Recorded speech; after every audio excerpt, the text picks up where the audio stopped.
दोस्तों, दुनिया भर में लगभग 38 करोड़ टन प्लास्टिक हर साल प्रोड्यूस किया जाता है, जो हमारे लंच बॉक्स से लेकर पीवीसी पाइप्स तक में इस्तेमाल किया जाता है। लेकिन जहां आज हमें प्लास्टिक के फायदे पता है, वहीं इसके नुकसान से भी हम वाकिफ हैं। हम जानते हैं कि आज किस तरह प्लास्टिक हमारे पर्यावरण के लिए एक बहुत ही बड़ी समस्या बन गई है। इसलिए हमें रिसाइकलिंग के बारे में सिखाया जाता है।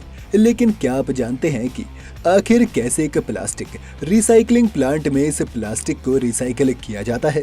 अगर नहीं तो जानने के लिए बने रहिए वीडियो के अंत तक हमारे साथ। वीडियो शुरू होने से पहले चैनल को सब्सक्राइब करना और बेल आइकन दबाना मत भूलिएगा। प्लास्टिक रिसाइकल करने में सबसे पहला स्टेप होता है सॉर्टिंग, जिसमें अलग अलग तरह की प्लास्टिक को अलग किया जाता है, क्योंकि उन्हें अलग अलग कामों के लिए इस्तेमाल में लाया जाना है। जैसे कि आपकी शैम्पू की बोतल HDPE प्लास्टिक की हो सकती है, लेकिन उसकी कैप पॉलीप्रोपिलीन या PP प्लास्टिक से बनी होती है, जिन्हें अलग किया जाना जरूरी है। सॉर्टिंग का काम ज्यादातर ऑटोमेटिक तरीके से ही किया जाता है। सबसे पहले सभी कलेक्टेड प्लास्टिक को लंबी लंबी कन्वेयर बेल्ट्स की मदद से एक रोटर सीव में डाला जाता है। इस रोटर में अलग अलग होल्स बने हुए हैं। ऐसा इसलिए ताकि छोटे प्लास्टिक के पीसेस इससे अलग हो सके और नीचे गिर जाए। जो प्लास्टिक ड्रम के अंदर बच जाता है, उसे फिर आगे 2 और ड्रम्स में भेज दिया जाता है, जहां से फिल्टर होने के बाद 5 अलग अलग साइज वाली प्लास्टिक स्ट्रीम बन जाती हैं। इसके बाद इस वेस्ट को एक एयर सेपरेटर में भेजा जाता है, जिससे पास होने पर वजन में हल्के प्लास्टिक के पीसेस भारी प्लास्टिक से अलग निकाल लिए जाते हैं। प्लास्टिक रिसाइकल में आधा काम तो सिर्फ सॉर्टिंग का ही है।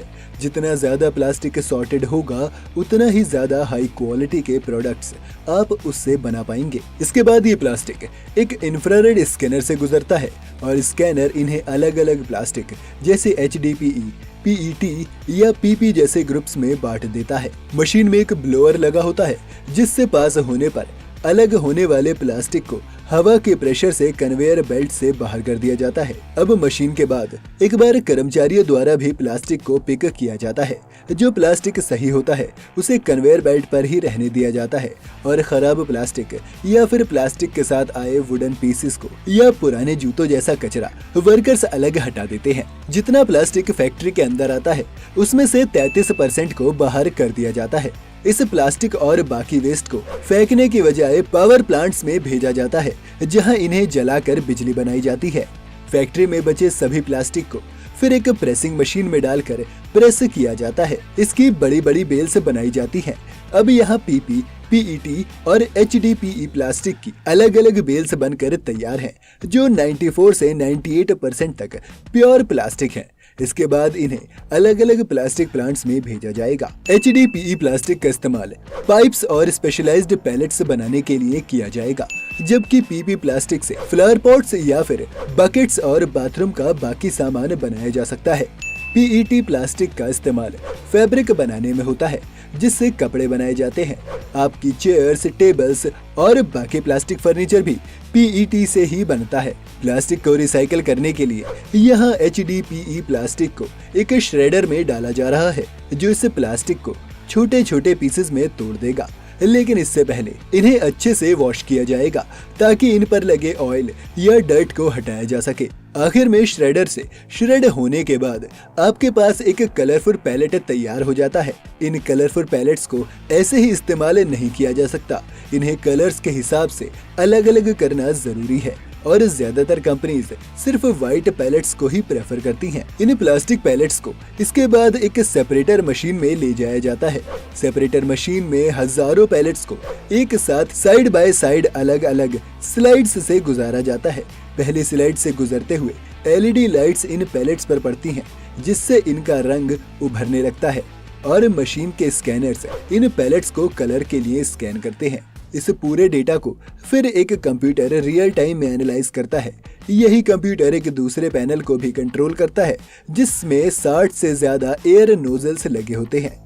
ये एयर नोजल्स एक एयर ब्लास्ट की मदद से अनवांटेड कलर वाले प्लास्टिक पैलेट्स को बाहर कर देते हैं और सिर्फ व्हाइट प्लास्टिक पैलेट्स ही बचते हैं। इस मशीन को आप बाकी कलर्स के लिए भी डिजाइन कर सकते हैं। ये पूरी तरह फैक्ट्री और उसके क्लाइंट पर निर्भर करता है कि उसे किस तरह का प्लास्टिक चाहिए। इस मशीन में कुल 5 स्लाइड्स होती हैं। पहली 2 स्लाइड्स पर ये प्रोसेस शुरुआती तौर पर होने के बाद इन्हें अगली 2 स्लाइड्स से फिर गुजारा जाता है। अब तक इतना मटेरियल फिल्टर हो चुका होता है कि अब 2 के बजाय आखिर में एक ही स्लाइड से इसे गुजारा जाता है और 3 बार फिल्टर होने के बाद अब ये colourless white pallets next step के लिए तैयार है। हर घंटे में ये मशीन 800 किलो प्लास्टिक पैलेट्स को सेपरेट कर देती है, जो 99% तक प्योर होते हैं। इस मशीन से इसके बाद ये सारा प्लास्टिक एक एक्सट्रूडर मशीन के अंदर जाता है, जिसमें इसे 220 डिग्री सेल्सियस के तापमान पर गर्म किया जाता है। गर्म होने से सारा प्लास्टिक पिघलकर एक हो जाता है और यहाँ से इसे एक फिल्टर मशीन से गुजारा जाता है। फिल्टर से बाहर आने के बाद ये प्लास्टिक पूरी तरह से प्योरीफाई हो चुका है। इस लिक्विड प्लास्टिक को फिर ठंडा किया जाता है और इसके ग्रैन्युल्स बना दिए जाते हैं। अब ये प्लास्टिक पूरी तरह से इस्तेमाल में लाया जा सकता है। इन ग्रैन्युल्स को बहुत सी प्लास्टिक कंपनीज खरीद लेती हैं, जहां जाने के बाद इनसे मैन्युफैक्चरिंग शुरू होती है। यहाँ पर हम HDPE की बॉटल मैन्युफैक्चरिंग की तरफ नजर डालेंगे। प्लास्टिक के इन ग्रैन्युल्स को सबसे पहले एक नोजल मेल्टिंग के लिए खींच लेती है और फिर इन्हें एक मशीन में मेल्ट किया जाता है। मेल्ट होने के बाद उस प्लास्टिक में हवा ब्लो करके बॉटल्स को अपनी शेप मिलने लगती है और फिर बॉटल्स को ठंडा कर लिया जाता है। आगे जाकर एक ऑटोमेटिक मशीन इन बॉटल्स को स्कैन करती है और बॉटल्स के एक्स्ट्रा प्लास्टिक को काट कर अलग कर देती है। ये कटा हुआ प्लास्टिक फिर से इस्तेमाल में लाया जाएगा। अब बारी है इनके ऊपर कैप लगाने की, जो इसी तरह से रिसाइकल्ड हुए PP प्लास्टिक से बनाई गई है। तो इस तरह से प्लास्टिक को रिसाइकल कर लिया जाता है। लेकिन हैरानी की बात तो ये है कि जहां दुनिया में 38 करोड़ टन प्लास्टिक हर साल प्रोड्यूस की जाती है, लेकिन इसमें से सिर्फ 30 से 40 लाख टन ही एक्चुअली रिसाइकल की जाती है, जो 9% से भी थोड़ा कम है। इन्हीं सब कारणों की वजह से इस वक्त हमारे पर्यावरण पर बुरा असर पड़ रहा है और दुनिया भर में प्लास्टिक का इस्तेमाल कम करने से लेकर उसे ज्यादा से ज्यादा घर से ही अलग अलग डस्टबिन में सेपरेट करते हुए भेजने की गुजारिश आए दिन लोग एक दूसरे से करते रहते हैं। आप किस तरह से अपने घर में प्लास्टिक का इस्तेमाल कम कर रहे हैं, या आपने अब तक नहीं किया है, तो आप आगे कैसे सुनिश्चित करेंगे कि प्लास्टिक कम से कम इस्तेमाल हो? अपनी राय और सुझाव हमें कमेंट्स में जरूर लिखिएगा। अगर आपको ये वीडियो पसंद आया हो तो वीडियो को लाइक करें और जाते जाते चैनल को सब्सक्राइब करना भी ना भूलें।